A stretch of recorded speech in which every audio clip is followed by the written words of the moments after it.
Okay, ready to dive into some serious wisdom. I'm all set. Let's do it. Today, we're tackling Marcus Aurelius and Stoicism. Oh, interesting. A Roman emperor and a philosophy that's often misunderstood, I'd say. Exactly. People think it's all about, like, repressing your feelings, but there's so much more to it. We're going deep, Deeper than just like grin and bear it. way deeper. We've got his personal writings, meditations. Ah, right. Meditations. His own notes, basically, from his time on military campaigns. And get this, they were written in ancient Greek. Wow, the most powerful man in the world writing personal reflections in ancient Greek while leading an army. It's like a window into his soul. But before we get into the philosophy, we need to understand the man himself. Makes sense. So who was Marcus Aurelius? Well, for starters, Marcus Aurelius wasn't even the name he was born with. Wait, what? Several name changes? Yep, adoptions were a big deal back then, especially among Rome's elite. Roman politics. Always a tangled web. Totally. And his family wasn't just powerful, they were wealthy too. Oh, right. His family had those lucrative brickworks, wasn't it? During Rome's building boom. Brickworks doesn't exactly scream Stoic simplicity, does it? It does make you wonder, right? How much did his upbringing shape his philosophy?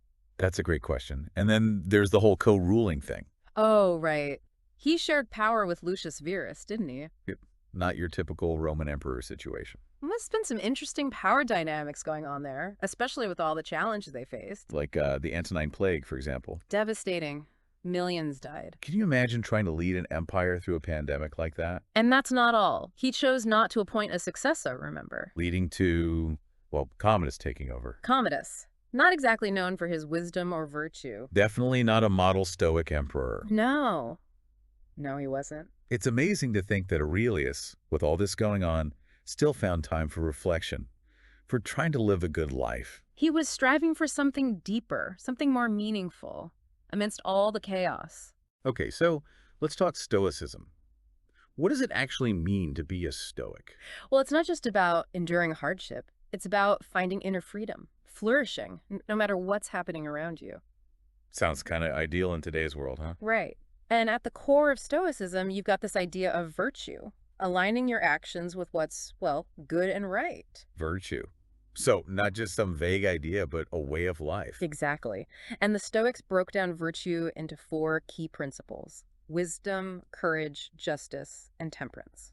So it's not about ignoring your emotions, but more about, like, using reason to guide them. Spot on. Reason was, for Stoics, essential. It's how you understand the universe, manage your emotions, make good choices. Choices that are in line with virtue, you mean? Precisely. And this all ties into a really important concept in Stoicism, eudaimonia. Eudaimonia, often translated as happiness, right? Yeah, but it's deeper than that, more like a state of deep fulfillment, flourishing, Achieving your full potential. something like that.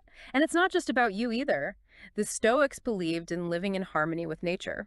Right, like appreciating the environment. More than that, it's about understanding our place in the cosmos, in the grand scheme of things. That puts things in perspective, doesn't it?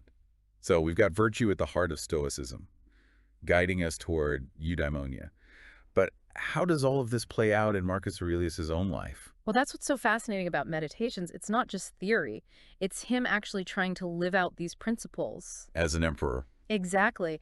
And he's incredibly honest about his struggles, his doubts, even his frustrations. So like a personal journal of self-improvement, but written by, a Roman emperor. It's pretty amazing, right? And in his honesty, we see a man grappling with timeless questions about meaning, about purpose, about how to live a good life. Questions that we still ask ourselves today. Absolutely. And by exploring Aurelius' struggles, I think we can find some valuable insights that can help us navigate our own challenges, even if we're not, running an empire. That's what I'm hoping to uncover. Can these ancient ideas really be relevant to our modern lives? I think so. But to really understand how, we need to dive deeper into meditations, to explore the key themes that emerge from his reflections, and see how they might speak to us today. One thing that really jumps out at me from Meditations is just how self-reflective Aurelius is. I mean, he's constantly examining his own thoughts and actions. It's like he's holding himself to this incredibly high standard, always trying to be better. And he doesn't sugarcoat anything. Yeah. It's really refreshing to see that kind of honesty, especially from an emperor. It makes you realize he was just a human, like us, trying to figure things out. But wouldn't all that self-scrutiny be kind of, well, exhausting? Probably. But I think that's also what makes meditation so powerful. It's not some polished philosophical treatise. It's raw, honest. Like we're getting a glimpse into his inner world. Exactly. And one of the themes that comes up again and again is this idea of accepting what you can't control. Oh yeah, that's a big one, especially in today's world. Right. It's like we're constantly bombarded with information, news, social media, all the stuff we can't do anything about, but it still affects us. It's totally overwhelming. And Aurelius would say, focus on what you can control, your own thoughts, your actions, your reactions. Don't waste energy on the rest. Easier said than done sometimes. But I get it. Choose your battles, right? Exactly. And he was also big on reminding himself of the vastness of the cosmos. Ah, yeah. Zooming out to get some perspective. Right. Our lives are just tiny blips in the grand scheme of things, and I think that perspective can be incredibly freeing. Totally. Suddenly your problems don't seem quite so big, right? Exactly. And speaking of problems, I think Aurelius would have a lot to say about our modern obsession with technology, with social media. Oh, for sure. You Right. probably think we were all crazy, constantly glued to our phones. He valued quiet contemplation, self-reflection. I think he'd be horrified by the constant distractions. Yeah, the endless notifications, the pressure to be online all the time. And remember, his emphasis on controlling what's within your power. I bet he'd be urging us to take a step back, to examine our relationship with technology. Are we in control or is it controlling us? It's a good question. It's so easy to get caught up in the comparison game, the need for validation through likes and followers. Yeah, that's the opposite of what Aurelius was advocating. Right, he was all about inner virtue, Ah. finding contentment within yourself, not from external sources. But he was also a pragmatist. Do you think he'd see social media as a tool, something that could be used for good or bad? Maybe. It all depends on our intentions, our choices. So it's not about rejecting technology altogether. It's about using it mindfully, intentionally. Right. Could you use it to spread Stoic wisdom, to connect with others who are on a similar path?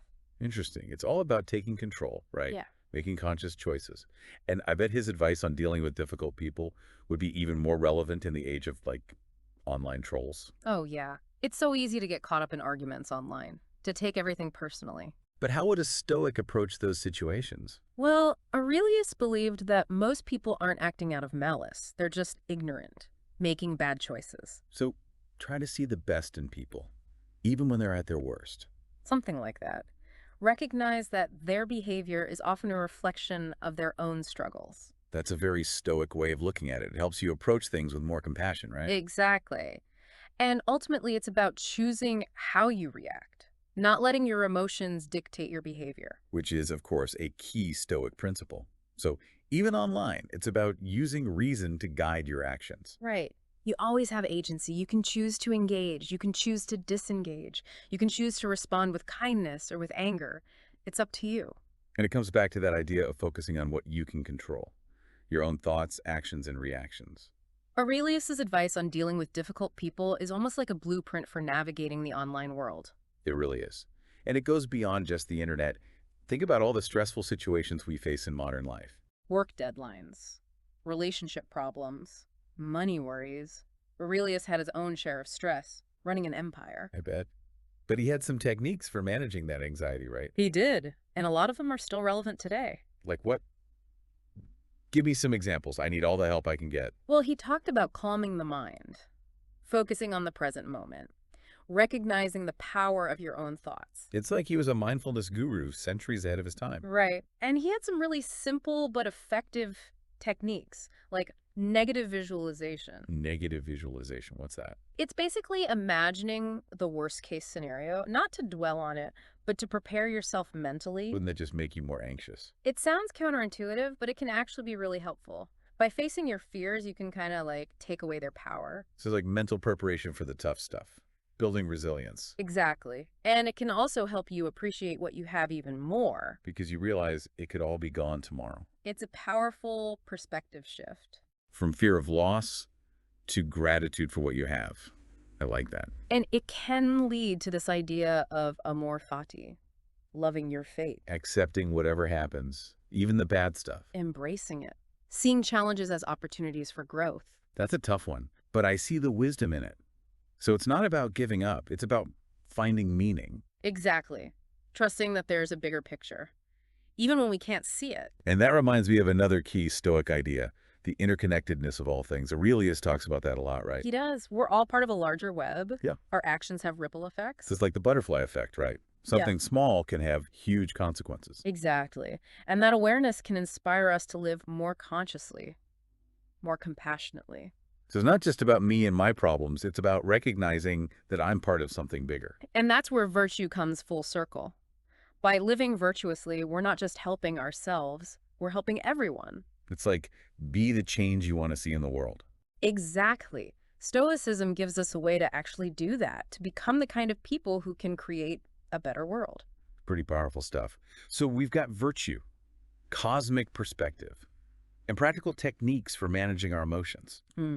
But how do we actually apply all of this to our lives, to our modern, messy, complicated world? That's the big question, isn't it? And it's one we'll continue to explore as we dive deeper into the wisdom of meditations. It's amazing to think that Aurelius wrote Meditations while he was actually leading an empire, Mm. dealing with wars and, political rivals, and even a plague, It makes you wonder what he would have thought about our modern world, right? like smartphones. Mm. The internet, I think he'd probably need a serious digital detox. Yeah, all distractions and information overload. He definitely emphasized finding peace within yourself, in your own soul. It's like mindfulness, but from ancient Rome. And he was really big on self-reliance. Remember that line from Meditations? The happiness of your life depends upon the quality of your thoughts. Wow.